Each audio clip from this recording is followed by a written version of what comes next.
buenos días, muy buenas tardes o quizás muy buenas noches, estimado oyente, según sea la hora y el país donde se encuentre. Reciba nuestro característico saludo pastoral al inicio del programa de quien les habla, el pastor bautista Nikos Ricoy, director del programa Encuentros y pastor general de las iglesias del Ministerio Tinajas. Emitimos este programa desde aquí, en Valencia, España. Saludos de parte del equipo de trabajo del Ministerio Tinajas que elabora este programa para usted y le damos la bienvenida una vez más a nuestro nuevo programa semanal Encuentros.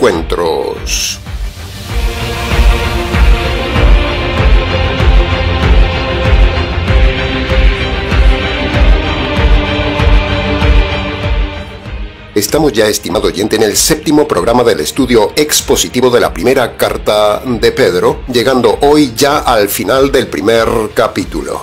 Nuevamente, muchas gracias por seguirnos en este viaje. En el programa de hoy estudiaremos los versículos 20 al 25. El mensaje es un poco técnico, es complejo, es denso, es difícil por momentos, así que le pedimos por favor estar atentos para entenderlo mejor. No es un mensaje sencillo. Es una de esas partes profundas del mar coralino de la palabra de Dios. El viaje es largo, así que prepárese. Nosotros, desde el equipo de trabajo pastoral, con gusto, tratamos de hacérselo fácil y comprensible. Por eso, seguiremos haciéndolo de forma detallada y parafraseada para su mejor comprensión.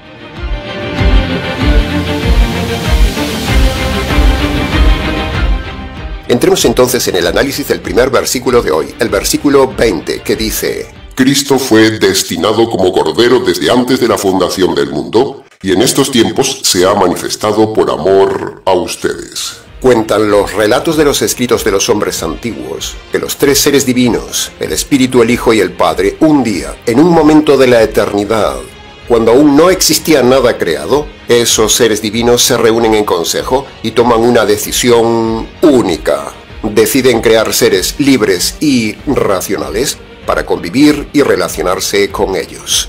Los tres seres eternos ya eran felices, pero querían compartir su felicidad con otros seres que les gustara estar con ellos. Y así fue. En consejo eterno, los tres dioses deciden crear dos grupos de seres con unos niveles altísimos semejantes a los de ellos. Y así fueron creados los ángeles y luego fueron creados los hombres. Fueron creados racionales y libres como los creadores.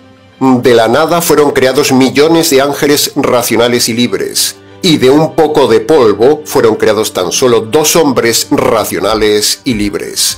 Por lo tanto, ahora había en el universo tres grupos de seres racionales y libres. Tres dioses, millones de ángeles y dos seres humanos. Todos fueron diseñados para vivir en armonía y felicidad perpetua con los tres dioses. La libertad y la racionalidad fueron dos condiciones indispensables para crear esos seres. Evidentemente, los seres creados no tendrían la misma naturaleza divina ni el mismo poder que los seres divinos. Pero eso no era necesario para la relación. Pero sí era necesaria la racionalidad y el libre albedrío para poder relacionarse con los dioses y los dioses disfrutar con sus criaturas. Los seres divinos querían un nivel superior, un nivel tal como el de ellos. Diálogo, relación, creatividad, libertad de decisión, movimiento, ingenio y amor. Y todos estos elementos darían satisfacción a los tres seres divinos. Criaturas capaces de diseñar como ellos, criaturas capaces de dialogar con ellos, criaturas capaces de crear cosas como ellos, criaturas capaces de intercambiar con ellos, criaturas capaces de comunicar ideas, de relacionarse y de diseñar cosas nuevas como ellos. Todo eso fascinaba al trino Dios creador, y así fueron creados los ángeles y fueron creados los hombres, ambos con racionalidad y libre albedrío. Pero,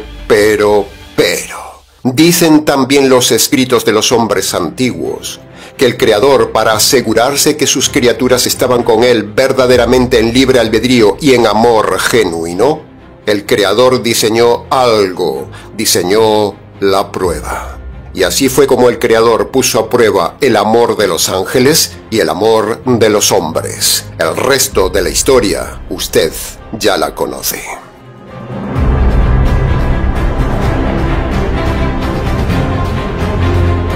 Punto número 2. Razonemos esto siguiente para su entendimiento teológico del versículo y del tema.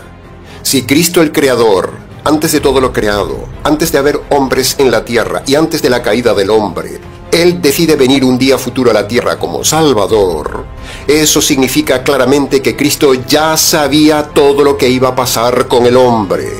Si Él diseña la solución, el Evangelio, es porque sabía que el hombre iba a caer. Él sabía que el hombre fallaría aún estando en estado de perfección. Por eso diseña antes que nada el Evangelio del Cordero. Ahora, si Cristo sabía que el hombre iba a caer, entonces la prueba y la caída fue planeada por Él. Es pura lógica. Punto número 3. Ahora escuche este orden teológico con mucha atención, porque por ahí hay mucha secta que dice otro orden teológico. Primero, Cristo crea el Evangelio en el consejo eterno antes de todo. Segundo, en ese consejo, Cristo decide que todo hombre se salve por su libre albedrío si elige o no ese Evangelio. Esa es la verdadera predestinación, no la basura predestinacional calvinista. Tercero, Cristo diseña la prueba. Cuarto, Cristo diseña la caída del hombre. Quinto, Cristo crea al hombre. Y sexto, Cristo baja y salva al hombre que se deja salvar si recibe su evangelio. Este es el verdadero orden lapsariano y el verdadero sinergismo, y no el lapsarianismo falso calvinista.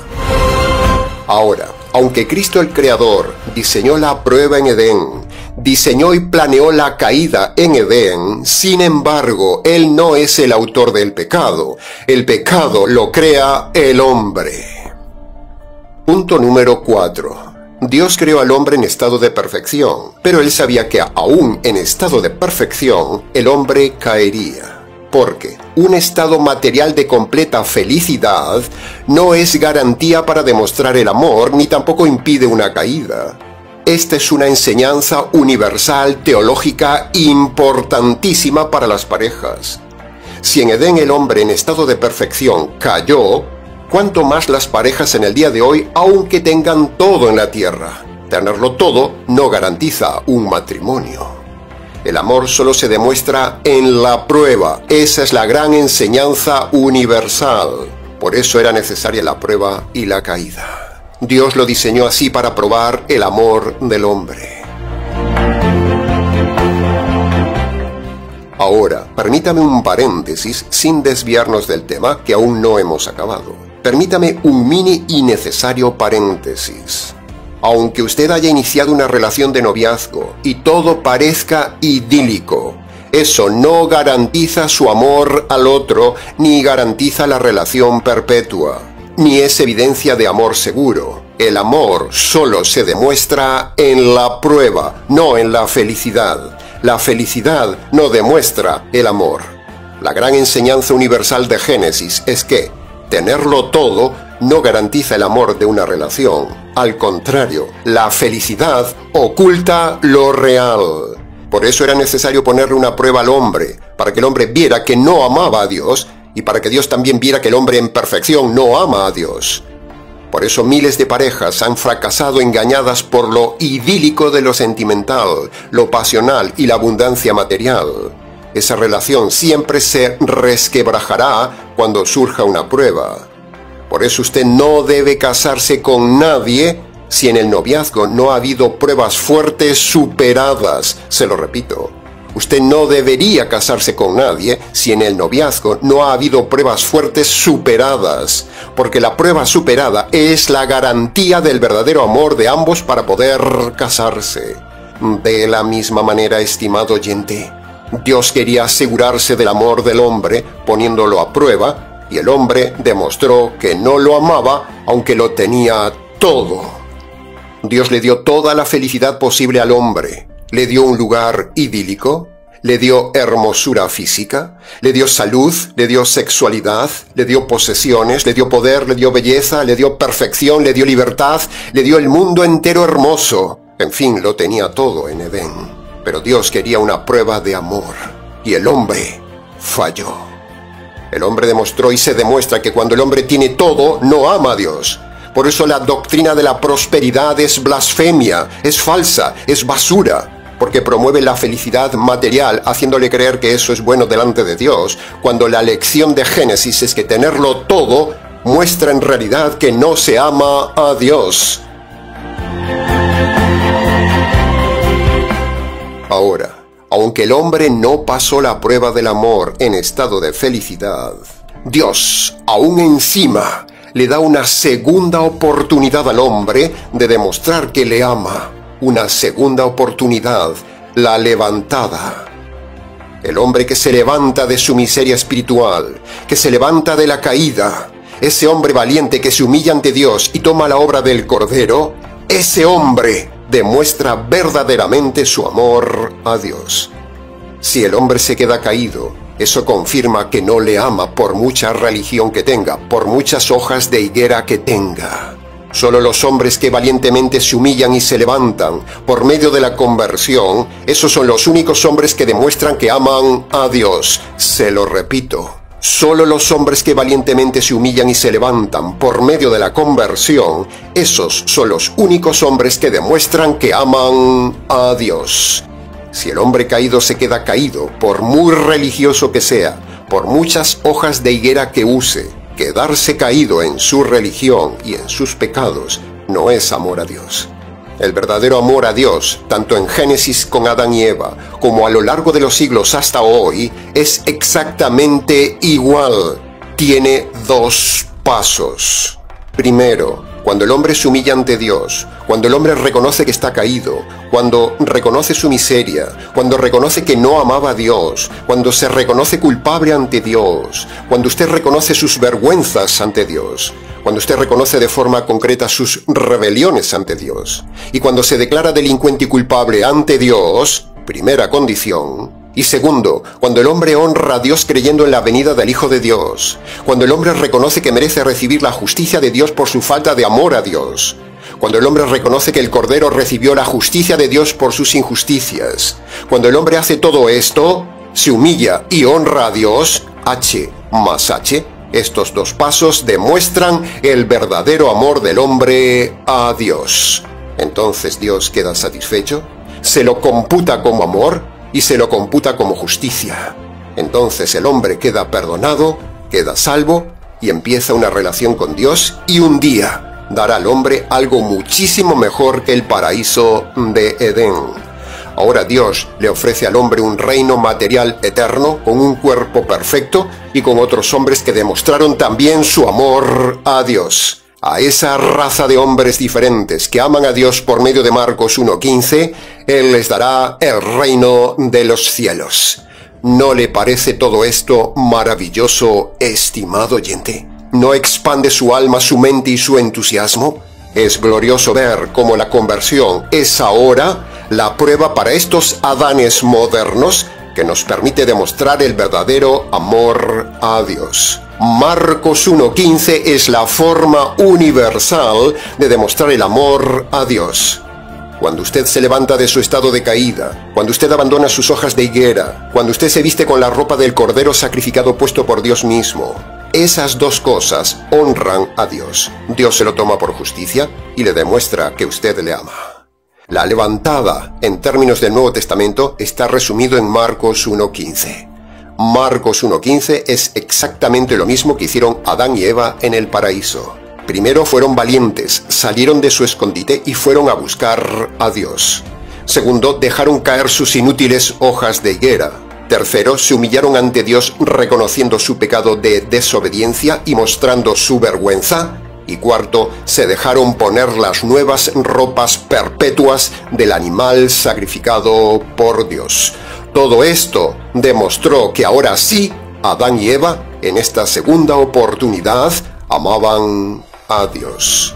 De la misma manera, estimado oyente, cuando usted obedece Marcos 1:15, usted ama por primera vez a Dios. Para preguntas del tema, escríbanos.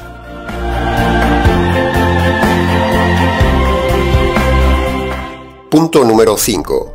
Adán tuvo dos oportunidades para amar a Dios. Primero, la prueba de Edén.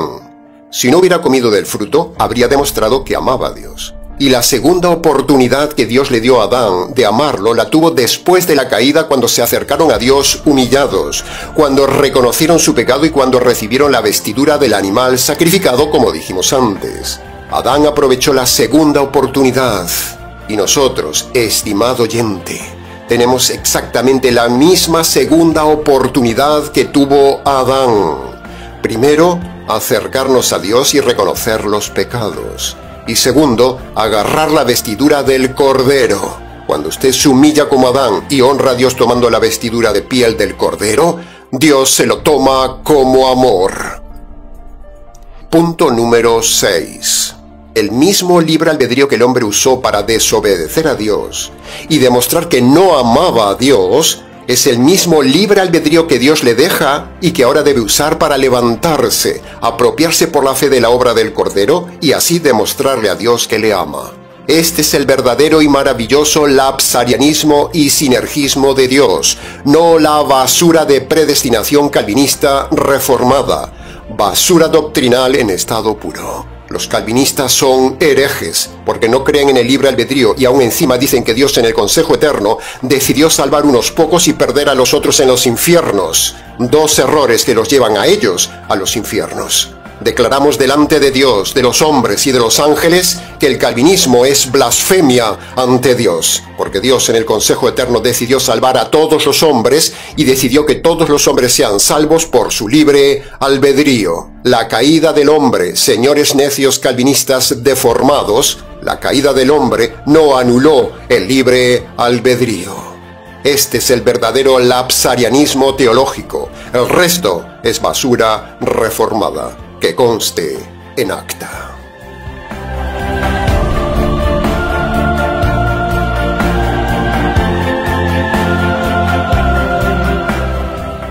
La segunda frase del versículo 20 dice: manifestado en los postreros tiempos.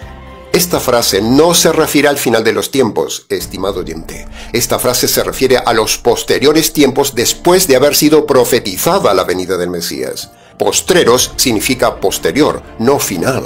Así que quede aclarado esto y tenga paz, porque el pasaje no se refiere al fin del mundo. Por cierto, el fin del mundo no se acaba aún, estimado oyente. Estamos muy cansados de decir que todo esto es una falacia de los profetas del día de hoy. Estamos muy lejos del fin del mundo, estimado oyente, por mucha guerra actual que haya.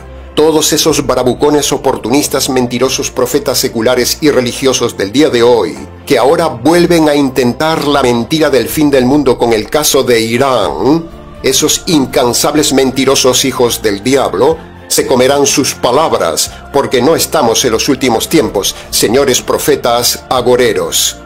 Nos reímos en la cara de cada mentiroso oportunista materialista del negocio de YouTube, que por generar dinero dicen mentiras sensacionalistas del fin del mundo.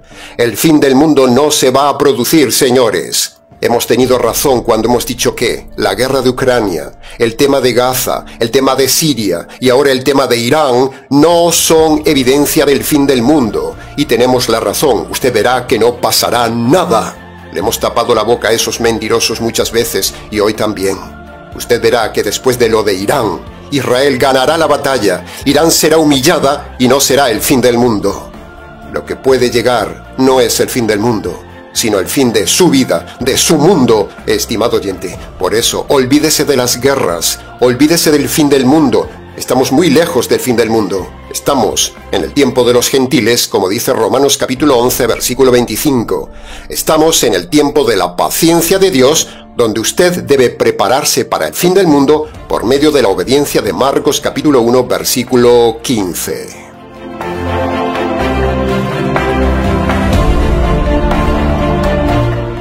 Y la tercera frase del versículo 20 dice: por amor a ustedes.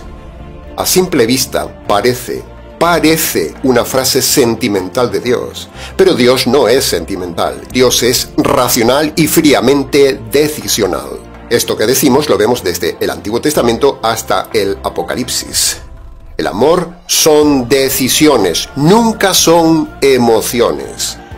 El envío del Mesías fue una obra decisional fría del Trino Dios en beneficio de la malvada humanidad. No fue una obra sentimental de Dios hacia el pobrecito hombre pecador, no, porque el único sentimiento que produce el hombre en Dios es furia, es ira, es repugnancia, es desprecio, porque el hombre es terriblemente malo y es un delincuente. Este término de por amor a vosotros no tiene nada que ver con la falsa doctrina de que Dios ama al hombre y tiene un plan maravilloso para usted. No, olvídese de eso. Que aquí se diga amor no implica que Dios le ama, sino más bien significa que Dios tomó un día esta decisión: hacer una raza de hombres diferentes, nosotros, por medio del Mesías en el Calvario. Para preguntas del tema, escríbanos.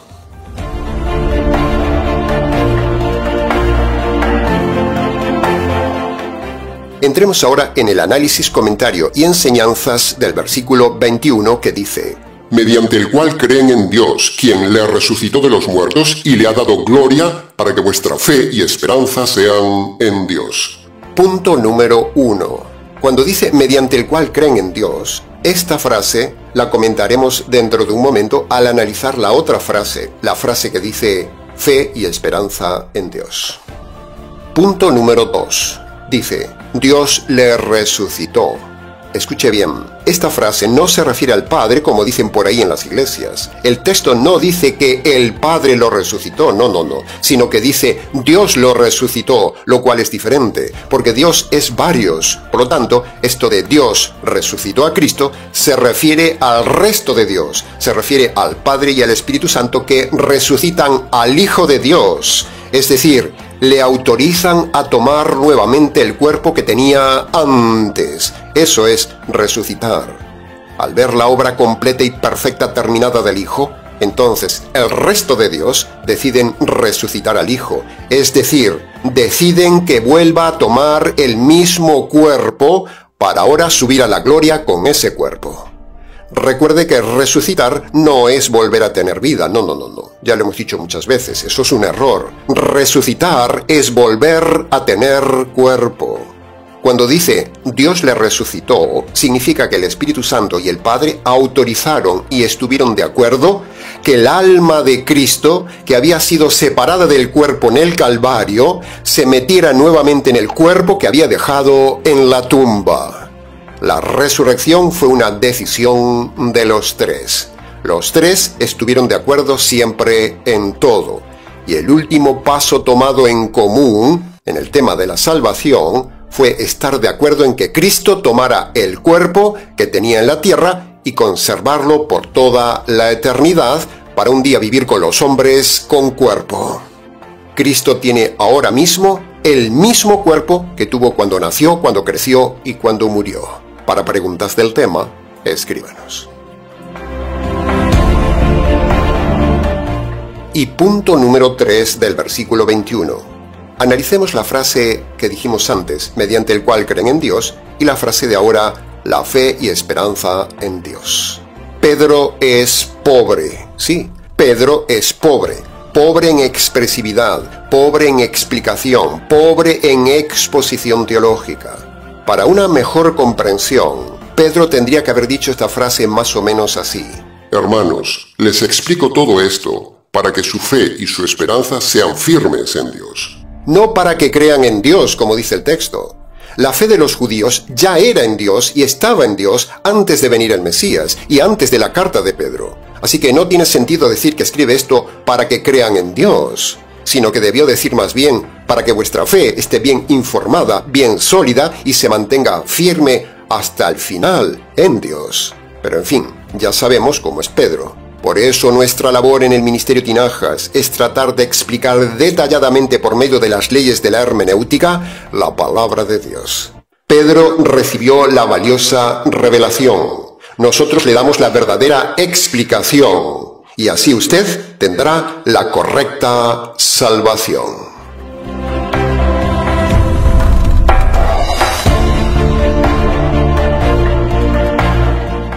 Entremos ahora en el análisis, comentario y enseñanzas del versículo 22 que dice: Ahora que han sido purificadas sus almas por la obediencia a la verdad, tengan amor fraternal, amándose unos a otros de corazón sincero.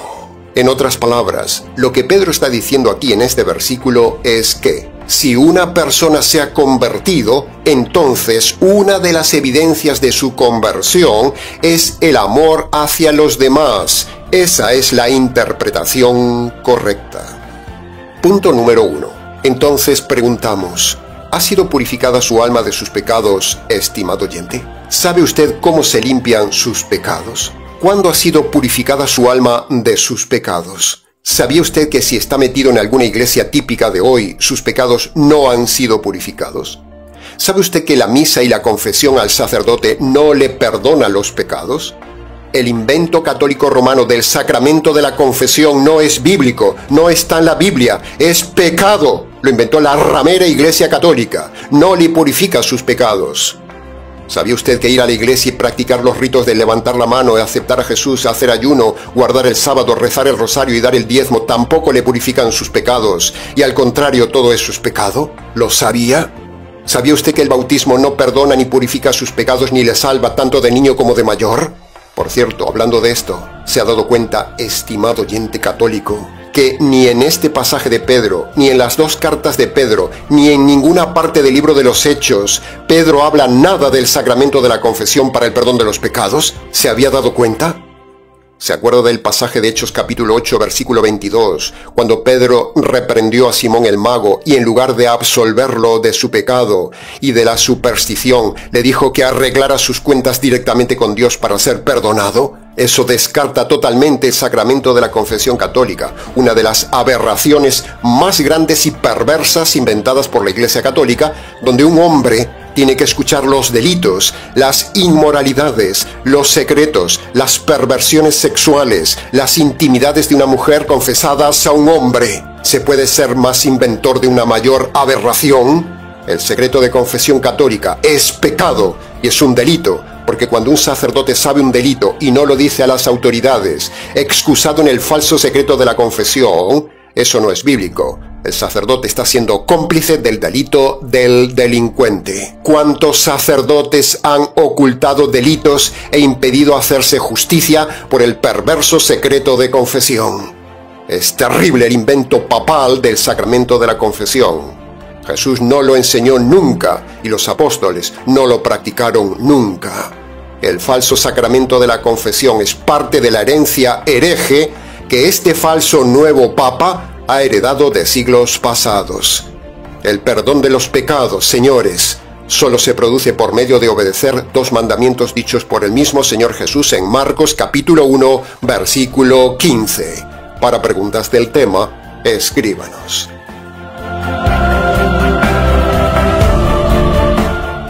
Punto número 2. Pedro dice ahora otra frase importante, pequeña pero autorreflexiva. Dice, obediencia a la verdad.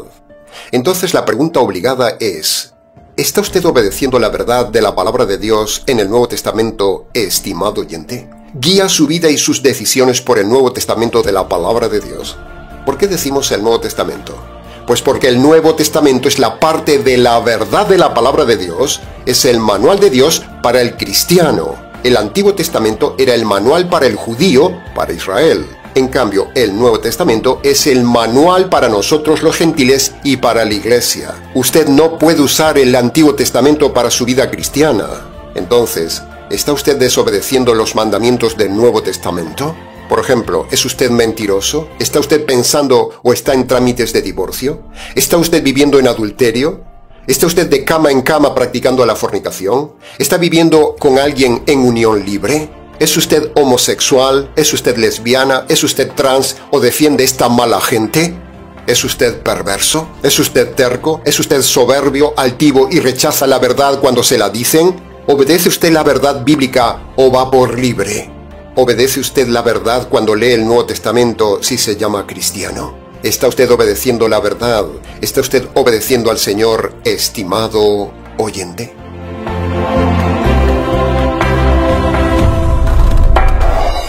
Y punto número 3 del versículo 22. Ya que el pasaje habla del amor entre las personas, entonces es el momento ideal para repasar el verdadero concepto y definición del amor que nombramos levemente antes. Preste atención porque pocos o nadie enseñan esto. Amar no es sentir, amar es decidir. Así lo muestra la Biblia. El amor no son emociones, ni pasión, ni buen corazón. El amor son decisiones. Cuando usted toma decisiones hacia alguien, usted le ama. Si no toma decisiones, no le ama. Así de sencillo. Cuando alguien le dice que le ama, mire la cantidad de decisiones que toma hacia usted. Si su novio, su esposo, su hijo, quien sea, le dice que le ama, mire la cantidad de decisiones que toma hacia usted. Las películas y la religión han enseñado que el amor es sentimiento y pasión, pero eso es un invento. El amor bíblico son decisiones. Por eso cuando la Biblia dice que Dios es amor, es porque Dios ha tomado decisiones a favor del hombre, como hemos visto al inicio del programa. La pregunta es, ¿está usted tomando decisiones buenas, generosas, activas, dadoras hacia otra persona? Es decir, ¿está usted amando? Cuando en una relación se dejan de tomar decisiones, desaparece el amor. Cuando la gente nos dice en consejería pastoral, «Pastor, se nos acabó el amor». Bueno, en realidad lo que se acabó en esa relación es la toma de decisiones. Vuelva a tomar decisiones hacia su cónyuge y eso despertará las emociones. Una vez despertadas las emociones, se despertarán las pasiones. Así de sencillo. Para preguntas del tema, escríbanos.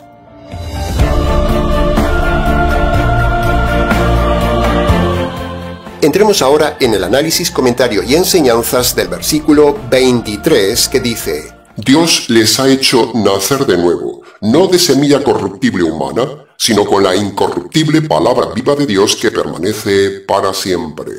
Punto número 1. El tema del nuevo nacimiento ya fue enseñado con detalle en el estudio del versículo 3, así que, para no repetir aquí lo mismo, le invitamos a ver la exposición del tema en el correspondiente estudio del versículo 3 de este capítulo. Punto número 2. Si la palabra de Dios hace nacer de nuevo al hombre, en otras palabras, le salva. Por lo tanto, si la palabra de Dios es la fuente de nueva vida, entonces, en el día de hoy, millones de personas tienen un grave problema en sus iglesias porque los pastores que tienen le adulteran y le modifican la palabra de Dios, por ejemplo, en el divorcio y en el evangelio. Entonces, ¿cuál es la conclusión? Bueno, la conclusión es terrible. La conclusión es que la palabra viva, los pastores, pastoras, sacerdotes y rabinos la convierten en veneno que mata a millones de personas espiritualmente y que luego entrarán a la muerte eterna. ¡Wow! La misma palabra que da vida produce muerte si está explicada por un lobo. Por eso, para que usted tenga un verdadero nuevo nacimiento, para que usted conozca la verdad plena, para que usted tenga verdadera salvación, nos esforzamos en explicarle, en hacerle razonar correctamente toda la palabra de Dios para que sea para usted vida y no muerte. Y en este caso que nos compete de la primera carta de Pedro, le hemos explicado correctamente el propósito del sufrimiento y le hemos enseñado correctamente la salvación jurídica a los gentiles. Porque si a usted le engañan con el tema del sufrimiento y le engañan con el tema de la salvación, usted tendrá sufrimiento eterno y condenación eterna. Por eso trabajamos tan intensamente como una voz en medio del desierto.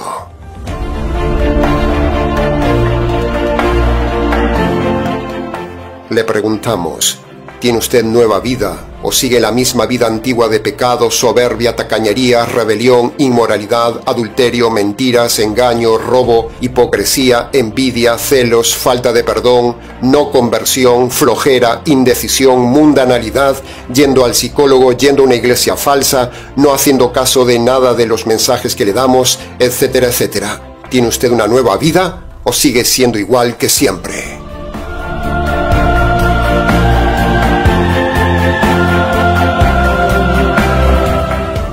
Entremos ahora en los últimos versículos, los versículos 24 y 25 que juntos dicen así. Toda carne es como la hierba del campo, y toda la gloria del hombre es como flor de la hierba. La flor se cae y luego la hierba se seca, pero la palabra de Dios permanece para siempre. Y esa palabra que les ha sido anunciada es el Evangelio. Punto número 1. Terminamos el estudio de hoy con una ilustración muy intensa dada por Pedro, que pueden ver sus ojos también cada día. Una planta, una flor, una hierba. Así es la vida. Y se lo decimos por experiencia propia de la edad que tenemos.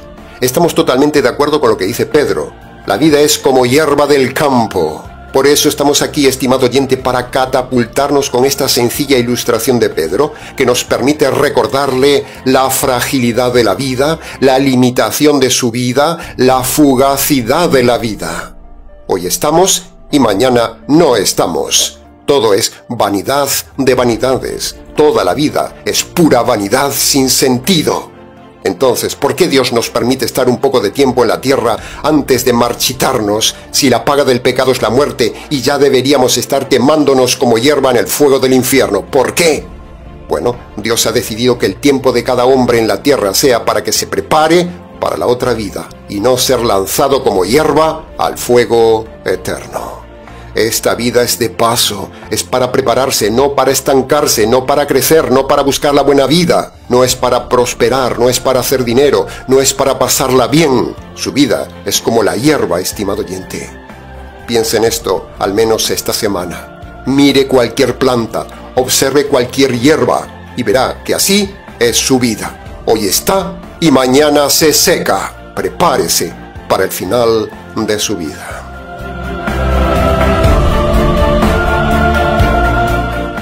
Punto número 2. Dice, la flor se cae y la hierba se seca. En palabras científicas sería la segunda ley de la termodinámica, o dicho en palabras algo más nuestras, la ley de la entropía, donde la materia se degrada irremediablemente. Todo se rompe, todo se estropea, todo se envejece, todo se pudre. Esa es la irremediable ley de la entropía. Se cae y se seca.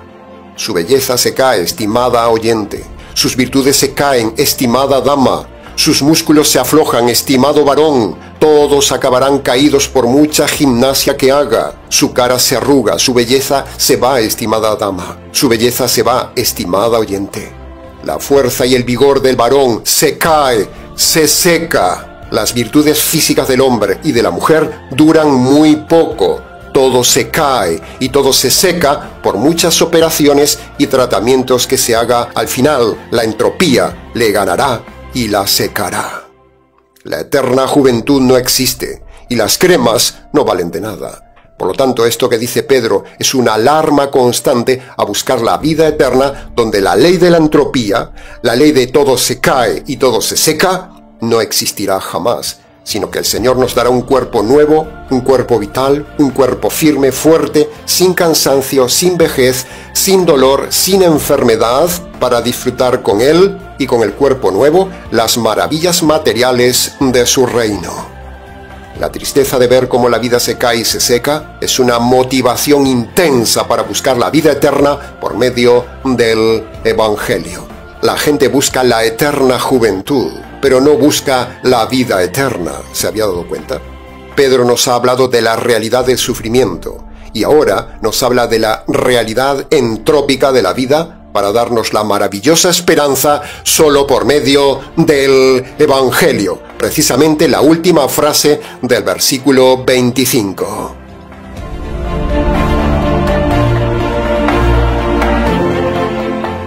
Punto número 3. Si la naturaleza le está gritando la transitoriedad de la vida, la fragilidad de la vida, entonces, ¿qué hace, estimado oyente, que no se prepara para la eternidad?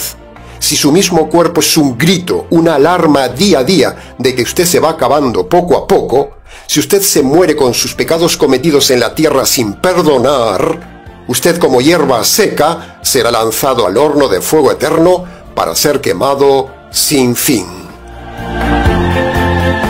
Punto número 4. Pedro habla de la eternidad de la palabra de Dios. Pero que la palabra de Dios permanezca para siempre no implica que no cambie. Su permanencia no anula el cambio. Esto es una llamada de atención y un jaque a los negacionistas de que el antiguo pacto está abrogado.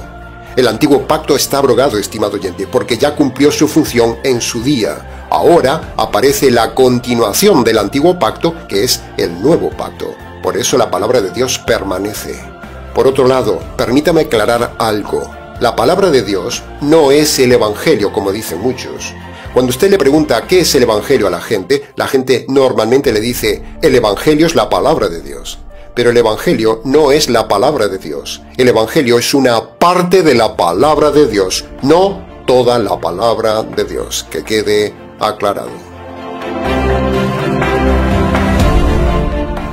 Punto número 5.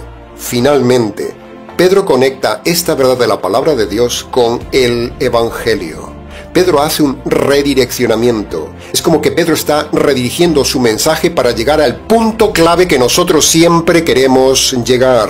El Evangelio, tal como hacemos siempre nosotros en el canal.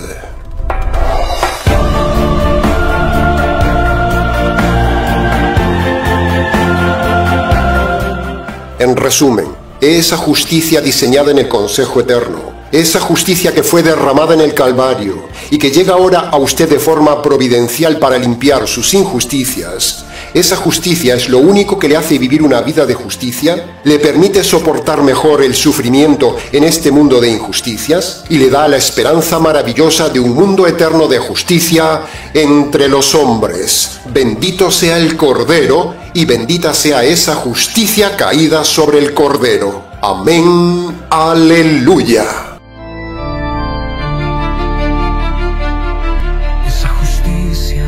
Diseñada en el consejo eterno que fue derramada en el Calvario, llega a ti de forma providencial para limpiar tus injusticias.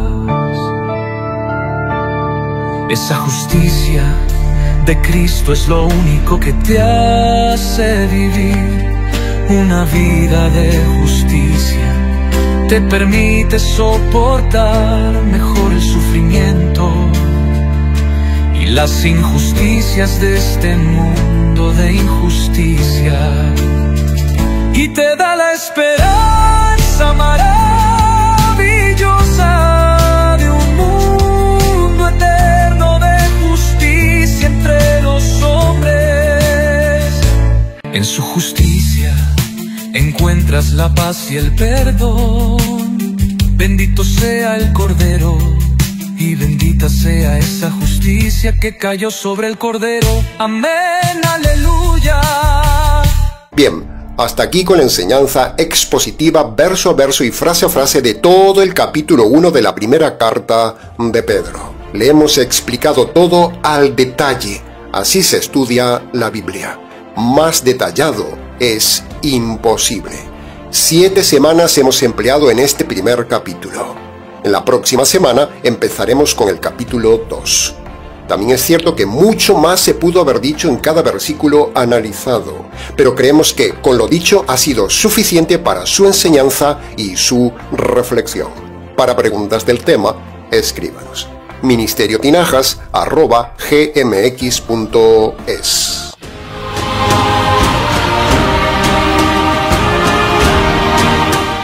Nada más por hoy, estimado oyente. No se olvide de ayudar al Ministerio Tinajas en este mes. Lo necesitamos para seguir enseñando la verdad. Muchas gracias anticipadas. Les ha compartido este mensaje quien les habla, el pastor bautista Nikos Ricoy, emitiendo desde aquí en Valencia, España.